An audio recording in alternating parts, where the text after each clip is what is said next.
As Maria enters the living room in silence, Cara claps her hands together to get everyone's attention. All right, everyone, we are just waiting for Christina and her husband Bill to show up. Once they get here, within the next 10 minutes or so, we will be moving the party outdoors. Michelle and I have set up a cocktail table, a flower crown station, a bloom bar, and lots of other lawn activities scattered around the yard. We will move the party outside upon their arrival, and I will explain everything out there, Cara announces to the group. After her announcement, everyone returns to engaging in their unfinished conversations. Cara walks between the two couches and refills beverages for whoever wants them. Liz took that as an opportunity to get up and go find the bathroom. She gave Cara a quick smile as she walked past her into the hallway. Maria turned her head to look at her friend Cara, who was still refilling everyone's glasses with some sparkling water. Maria noticed that Cara's face was expressionless, which was something she was not used to. Is everything okay? Maria whispered to Cara as she was pouring sparkling water into a glass. Cara looked at her with a small smile as she set the bottle down. What do you mean? She asked, tilting her head a little. I don't know. You just seemed a little more earnest than how you usually are, Maria muses, giving her a knowing smile. Cara puts the pitcher onto the counter and takes a sigh. She closes her eyes before she responds. Liz just confessed that Michael has been physically abusing her, and I don't know. I'm just a bit shaken up about the whole thing. She knows we're her friends and we care about her, but I just wish she had said something sooner. It's very concerning, and I'm not sure what to do. But don't tell anyone. I had to have a private conversation with Don because I didn't want Gionni and the other guys to hear, Cara says. Maria takes a hold of Cara's hand, her expression turning more concerned. Oh, God, she says quietly. I had a feeling something was wrong. I just didn't want to say anything. I'm glad you told Don. I'm sure he'll keep it to himself, but I can't believe this has been going on this long, she says, shaking her head a little. Cara takes a deep breath. I know. She stormed in here with a bad attitude, and that's when I knew I had to say something to her. She's a mess right now, and I just want to be here to comfort her, Cara says, her voice getting lower. Maria squeezes her hand in comfort. We'll get through this, she reassures her. Then she looks up across the room at Liz, who seems to be talking amongst the women on the couch. She's trying to put on a happy front, but I think we all know she's not. I think she was throwing up, Cara suggests. Usually when she cries in the heat of the moment, she loses control of herself and forces her body to puke, Cara says. That poor girl, Maria says, shaking her head. I can't believe she has been going through all of that alone. She's one strong woman, she says, as if she was slightly impressed at how long Liz had kept it a secret.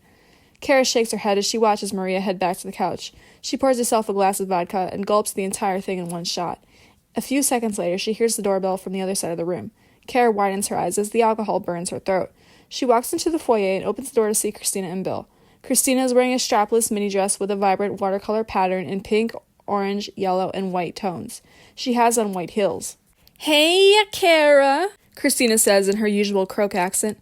Hey, good to meet you, Bill says, nodding his head as he gave her a quick handshake. Hey guys, so glad you're finally here, Cara says, giving Christina a hug. Christina hands Cara a bouquet of pink roses. I got you these, she says. Hope you like them, she smiled. Thank you, honey. Come in, Cara says, opening the door wide enough for the two to step inside. Christina meets the girls in the living room, greeting everyone on the couches. Cara leads Bill into the kitchen to meet the guys. All right, Bill, here we have Gionni, my husband, Jorge, Michelle's boyfriend, Brad, Carla's husband, Tom, Carole's husband, Don Cesar, our boss at South Street, Craig, Maria's husband, and around the end of the corner we have Pete and Richard, my husband's close friends. Everyone, this is Bill, Christina's husband, Cara says to the guys. The guys give a small round of greeting in unison as they say hello to Christina and Bill.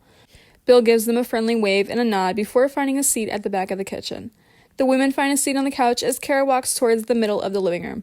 All right, everyone, listen up. We will now be heading outside to play some lawn games. We have a cocktail table set up next to our outdoor buffet and appetizers, a bloom bar for those who want to make bouquets, and a flower crown station for those who want to engage in making crowns. There are other activities throughout the yard for everyone to enjoy, and it should be lots of fun, she announces. All right, a few guys yell in excitement, and there's a couple enthusiastic agreements from the women in response. A general buzz fills the room. Once outside, the backyard was beautifully decorated. Fairy lights hung all over the backyard, giving it a warm and cozy feel. A buffet stood nearby, filled with an array of appetizers. Along the same table, a cocktail bar was set up with an abundance of drinks. The flower station was decorated with flower petals, making it look more inviting and appealing. There was laughter and conversations all around the party. The party guests were in awe of the backyard. The fairy lights and the little origami butterflies gave it an enchanted feel. They complimented Cara, Michelle, and Gionni on the beautiful setup. To which Cara chuckled and smiled. Thank you. I'm glad everyone appreciates the decorations. Cara and Michelle have worked hard to set up a variety of lawn games such as a horseshoes game by the shed, a wiffle ball game by the garage area, a giant Jenga game by the massive deck, lawn bowling by the outdoor buffet and cocktail table, beanbag toss by the fire pit, and a croquet set by the vegetable garden. The group splits up as they all choose a different activity to join. The guys split up between lawn bowling and wiffle ball. Don, Bill, Gionni, and Tom all head to the wiffle ball area by the garage, while Craig, Brad, Jorge, Pete, Richard head over to play lawn bowling. As for the girls, they were busy admiring the different games and chatting amongst themselves, trying to decide which game to play first. They're all standing or sitting by the buffet table, munching on appetizers and trying Michelle's homemade non-alcoholic beverage mix. Oh my God, Michelle, this drink is divine, Nicole says, taking another sip from the non-alcoholic beverage. I know, right? I've been perfecting this recipe for a while now, Michelle responds with a proud grin. Christina takes a bite of an appetizer and smiles. The food is amazing, too. Cara and Gionni really went all out for this party, Carole adds, glancing around the beautifully decorated backyard. The buffet table was a feast for the eyes. The food was carefully arranged in rows with labels to indicate each dish. Cara set up a charcuterie board containing seasonal fruits and vegetables, juicy strawberries, colorful rainbow radishes, crisp sugar snap peas, and slices of ripe mango or kiwi, light and creamy cheeses such as goat cheese logs rolled in herbs, brie topped with honey or apricot jam, or Fretz mozzarella bowls, delicate and thinly sliced prosecco, salami with hints of fennel, or even smoked trout or salmon for a fresh twist, served with slices of French baguette, whole grain crackers, and puff pastry twists. For dips, she adds bowls of honeycomb, tangy lemon curd, and lavender-infused jam. For the outdoor buffet, Gionni makes the following dishes as well. Springtime salad, a tortellini salad with olives, cherry tomatoes, salami, and cheese. Sliced vegetables with hummus and dip, nachos with different kinds of dip, chicken salad on lettuce wraps, deviled eggs, French carrot salad, and cucumber finger sandwiches for a delightful party outside. Michelle also made a fruit salad and makes a mixture of a drink beforehand. She brings a bottle of sangria and Pinot Grigio. The girls admire the food on the buffet table, all with compliments. Everything looks so amazing, Rebecca marvels, taking in the spread. I'm impressed by the charcuterie board. Liz chimes in, eyeing the cheese and fruit. And the non-alcoholic drink is absolutely delicious, Nicole smiles, taking another sip. I can't wait to try Gianni's food, Carole says excitedly, eyeing the springtime salad. And Michelle, that fruit salad looks so fresh, Hillary comments, taking a closer look. Michelle and Cara's eyes beams with confidence as they listen to the girls' compliments. Thank you all so much, Cara smiles warmly, placing her hand under her chin. Michelle smiles as well. We worked so hard this morning and we hope you all enjoy it to the fullest. The girls hung around by the patio table in the little cocktail bar that Cara had set up. Christina was standing by the buffet, filling up her plate with everything delicious. She takes a seat at the table next to Rebecca, Liz, and Carole. Yo, this fruit salad is fucking fire, Christina shouts with food in her mouth. Yeah, Michelle, you tell him, she says, jokingly pointing to the dish. The girls all giggle at Christina's remarks. Her accent was very city girl, and the girls enjoyed it. Oh, why thank you, Christina, Michelle smiled, sipping on her own cocktail. Christina smiles. You're welcome, girlie. God, stop talking with your mouth full, Liz remarks, rolling her eyes. It's disrespectful, she spoke up. Christina furrows her brows at Liz's remark. Ugh, stop being such a downer, Liz. I don't give a fuck if your husband is abusing you or not. Let me have my fun, Christina chirps back, blurting out the fact that Michael abuses her to the girls around. Some of the girls already knew, but Susan, Hillary, Tanya, and Nicole were all in shock. How the hell? How the hell did you know that? Liz shrieks, arising from the table. No need to get rowdy, Liz. It was eventually going to come out. You can't keep it a secret or hide forever, Michelle says defensively. The girls were taken aback by Christina's bluntness. Liz sat back down at the table, her eyes narrowing at Christina. You had no right to bring that up. Christina shrugged, taking another bite of her food. I happened to overhear a conversation. It's true, isn't it? We all know Michael is abusive, even if you don't want to admit it. A tense silence fell over the group, the girls all avoiding eye contact. Who the hell do you think you are, Christina? Rebecca says in the defense of Liz. You should know by now not to bring up sensitive subjects up at the table. It's rude and disrespectful, she shook her head. Oh, relax, girls. Why are you so uptight? Christina rolled her eyes. We're supposed to be having a good time, not walking on eggshells around Liz. It's called being considerate of others, Carole mumbled under her breath. My bad. Sorry I don't know how to read the room, she says softly, shoving more food into her mouth. You can start by learning how to shut up, Liz mutters, crossing her arms.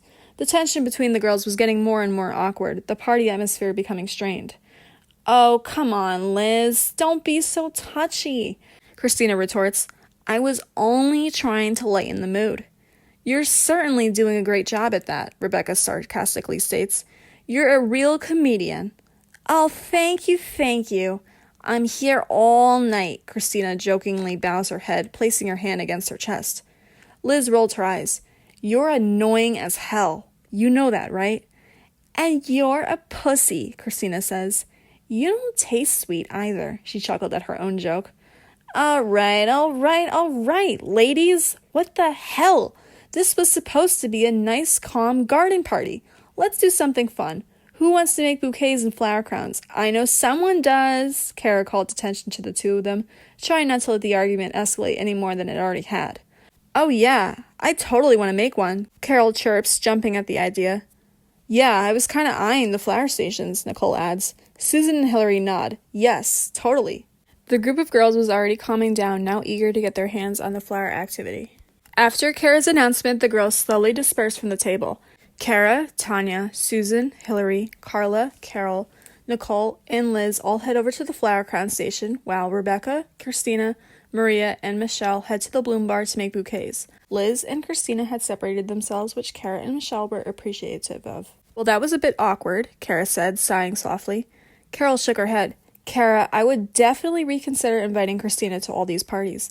All she does is cause drama between everyone, she whispered. Cara nods in agreement. You're right. I was too focused on everything that I forgot Christina can't control herself, she sighed. Ugh, it's too late now. I just want everyone to forget about what happened and move on. This was supposed to be a fun party, and now it just seems like there's always drama amongst the group. It's okay. You can remember it for next time, Carole says, smiling. The two of them joined the table together. The flower crown station at Cara and Gianni's party was a quaint little area set up with various types of flowers, ribbon, and other materials. The area was covered in a soft, mossy green tablecloth which added to the natural beauty of the outdoors. There were baskets and vases filled with fresh-cut flowers of all different colors surrounding the table, which created a lovely display. A stack of scissors and a basket were placed beside the table for ease of use. On the other hand, the bloom bar is a small area of the backyard that was designed for making flower bouquets. It was set up with a beautiful display of different types of flowers, greenery, and ribbon. The area was filled with buckets and baskets filled with freshly cut flowers, which added to the natural, charming feel of the backyard. A small table was set up nearby with scissors and other material that could be used to create the perfect bouquet. Rebecca, Christina, Maria, and Michelle all approached the bloom bar station. They took seats at the table, Maria and Rebecca on one side, while Christina and Michelle on the far right across from them. They began to pick flowers and supplies to craft their bouquets. Rebecca and Maria sat opposite from each other, discussing flower choices and their favorite colors. Christina and Michelle sat at the end of the table, quiet and focused on their own bouquets. Rebecca looked over at Christina, a hint of annoyance still lingering from their previous jab at one another. Maria sensed the tension and tried to make conversation with Michelle. At the flower crown station, the girls are talking about their different bouquet choices. Carole is gushing on about how many peonies are at the activity, as it is her favorite flower. Susan is deciding between tulips and dahlias. Hillary thinks tulips are nice but says dahlias hit different. Liz is trying to make conversation with the girls to make things less awkward after the argument. Liz tries to make conversation by admiring the flowers, saying, "These flowers are so pretty. I love how they have daisies here." Over at the bloom bar, the four girls are stewing in silence as they craft their bouquets. Michelle sighs loudly, trying to drown out the uncomfortable silence. "What do you have against Liz, Christina?" Michelle asked. "It seems like you're always trying to start a fight with her." Christina pauses, caught off guard by Michelle's question. "Honestly, she gets on my damn nerves," Christina admits, rolling her eyes. "But how?" Rebecca chimes in. "All she did was tell you to use your manners, and then you had to go and use her abuse and darkest times as a comeback. Kind of fucked, no?" "Oh, please. She was being a prissy know-it-all, as usual. She needs to lighten up," Christina retorts, rolling her eyes. "And why shouldn't I bring up that Michael beats her? She needs to realize how bad her situation is." "Well, for starters, that's a very dark subject. A lot of women are scared to face their abuser and tell their friends about the situation. She told me first because I asked, and I know that she trusts me. There's a reason why she's hiding, and there's a reason why Michael isn't here. Are you saying that she deserves to be beaten? Because that's low as hell, Michelle spoke up before Rebecca could open her mouth. Christina huffs and rolls her eyes, irritated at being called out. No, I'm not saying that. I just think she needs to stop putting on this front like everything is fine. She needs to realize that her situation is not healthy. Rebecca holds her hand up as she listened to Christina's response. What? Now you're saying she shouldn't hide anymore? You agree with us now? You need to pick a fucking lane. It's getting exhausting trying to disagree with you, and frankly, it's stupid. Christina's cheeks flush red with anger as she glares at Rebecca. Oh, shut up! I never said abuse was okay, but she needs to stop acting like a victim and stand up for herself. Do I have to repeat what I just said? Explain it to you like you're a child? Michelle snapped. I literally just told you that it's one of the hardest things for a victim to come forward and tell the truth. Oh, but you wouldn't know that because you and Bill are swingers and you act like your marriage has no secrets. If you keep playing dumb, I'll tell the whole group your secret. And I'm sure sweet little Christina wouldn't want that, huh? Michelle mocked her. Christina's eyes widened in horror. Don't you dare bring up my marriage. You have no right to expose my business like that. Maria exchanged a glance with Rebecca and Michelle. Are you fucking kidding me? You literally confessed it to almost the entire group. You gotta stop acting stupid. Your secret will be out before you know it. That's different, Christina murmurs, her voice quivering with anger and embarrassment. Besides, Bill and I have an open marriage. There's nothing wrong with that. I guess so, Michelle shrugs. The girls keep silent for a little while, finishing their bouquets. Meanwhile, at the flower station, the girls are conversating about the tension between Liz and Don.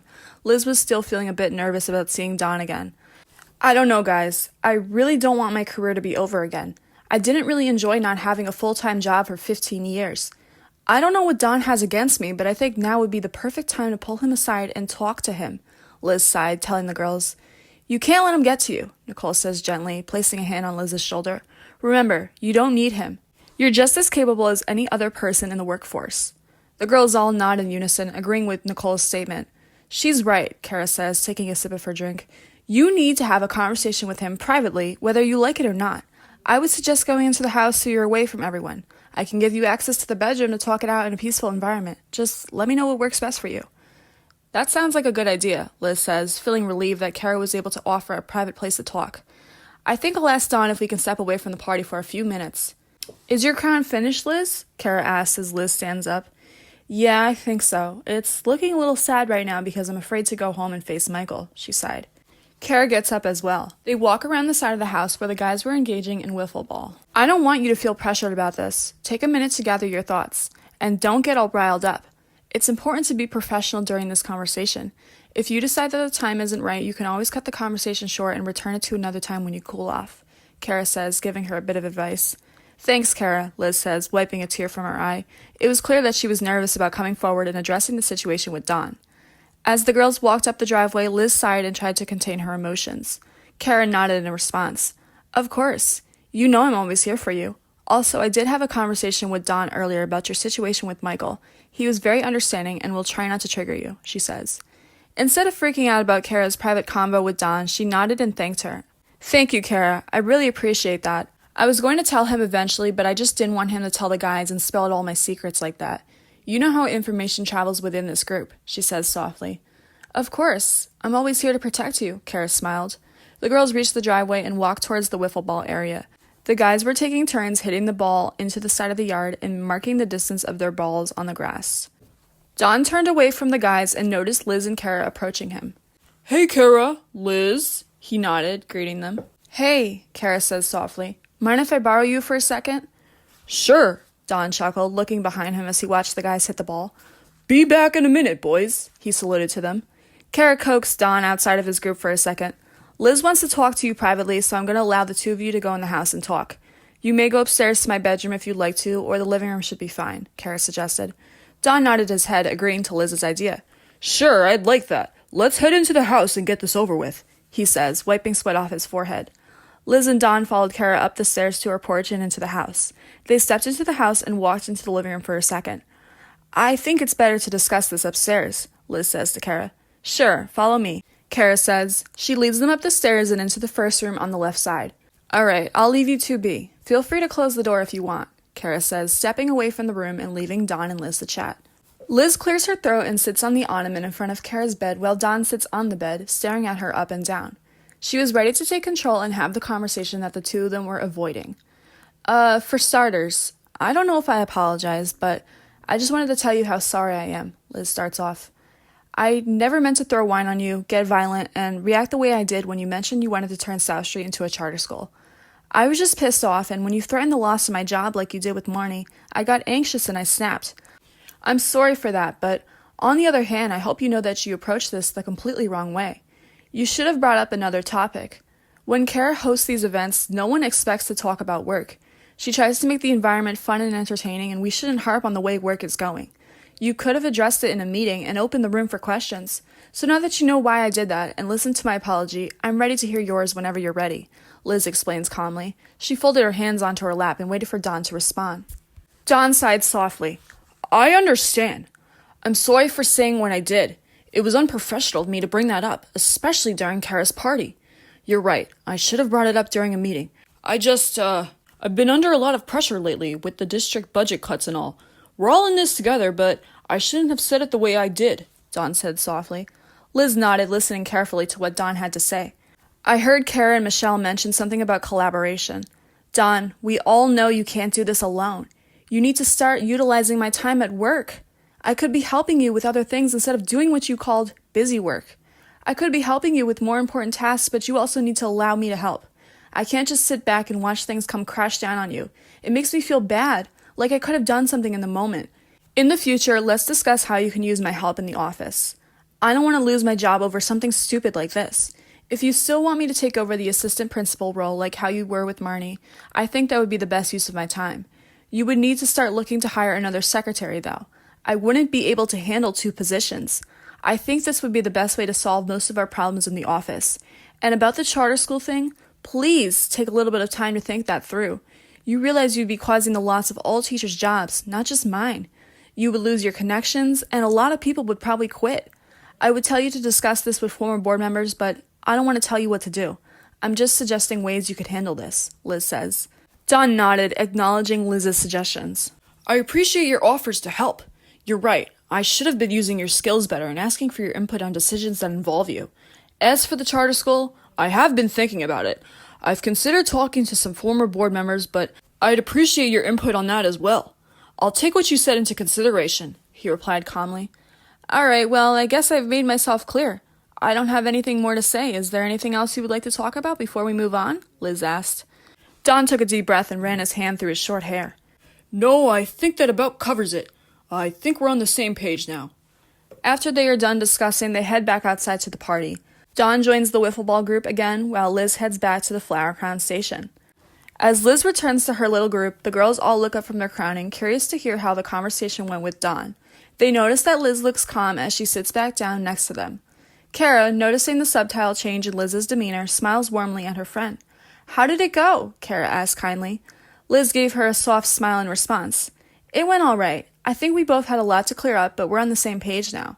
The girls exchange a glance at each other, relieved that the tension had subsided. Tanya smiles. That's good to hear, she says warmly. Carole chimes in. I'm glad you two were able to sort things out. How did Don respond? Liz shrugs a bit. He was apologetic and open-minded about what I had to say. I think he realized that he had been handling things poorly. The girls continue crafting their flower crowns, chatting and laughing together. The atmosphere is light and cheerful. Liz, feeling a small sense of relief, smiles softly to herself, feeling grateful to have good friends like them. She takes a moment to take in the beauty of the garden, with the flowers all around them and the sounds of the party going on in the background. Over at the Bloom Bar, the girls are finishing up their bouquets. Rebecca's bouquet is a mix of pink, white, and yellow roses with delicate white carnations and greenery throughout. Michelle's bouquet is simple and elegant, consisting of pink and white carnations. Maria's bouquet is filled with colorful summery flowers, including sunflowers, goldenrod, and bright pink carnations. Christina's bouquet is a bohemian-style mix of different types of flowers with lots of different colors and textures. The girls at the Flower Crown station split up and move on to their own activities. Liz is enjoying a beverage at the cocktail table and taking deep breaths as she tries to control her emotions. Michelle, Christina, Maria, and Rebecca all finished their bouquets and left them on the patio table by the side of the house to display them. Tanya, Nicole, Susan, and Hillary were getting ready to play a game of beanbag toss. Meanwhile, Carole, Carla, Rebecca, Christina, and Maria were getting ready to play a game of croquet over by the garden. Rebecca said she's only played one time and could teach the newbies a thing or two. Michelle joins Liz and Cara at the cocktail table. They notice her deep breathing and how she's chugging down more alcohol than usual. She is feeling anxious, so she decides to sit down while the two of them come over to see her. Both Cara and Michelle exchange looks of concern. "Hey, you okay?" Michelle asks, concerned. Liz takes another sip of her drink while trying to steady her nerves. "I'm fine," she replied, although her words were slurred. Cara places a hand on Liz's arm. "Liz, you sure? You're drinking a lot tonight," she commented. "I'm fine, Cara, and I would appreciate it if you didn't mention that. I'm just a bit anxious about how different things will be in the office now, with Don promising to clean up his act," she sighs. Cara gives Liz a knowing look. I thought you said the conversation went well?" she questioned. "Are you worried he'll break the promise of rethinking the charter school thing and planning to hire someone else to cover your duties? 'Cause you know that's the normal thing to be anxious about." Liz sighs and nods. "Yeah, that's part of it." She takes another swig of her drink. "But I'm just worried about how things will be like in the office now that we've had this talk." Michelle chimes in. "It's understandable to feel anxious, but hopefully now that everything's out in the open, it'll be better." "I hope so. He was very understanding and I'm glad. I'm just being stupid. I have nothing to worry about." She takes a sip of her drink. Cara nods in agreement. "It sounds like the conversation went well, and Don seems to hear you out." Michelle adds, "It's normal to feel anxious after a tense situation, but it sounds like you handled it well." Liz nods, taking another swig of her drink. "Thanks, guys. I just hope everything will be okay. I don't want to lose my job." "I don't think Don would want to lose you either," Cara assumes. "He knows that you're reliable, loyal, and trustworthy. You have many good qualities. I'm sure he wouldn't want to lose that in a coworker." Liz nods. "Yeah, I guess you're right." Michelle chimes in.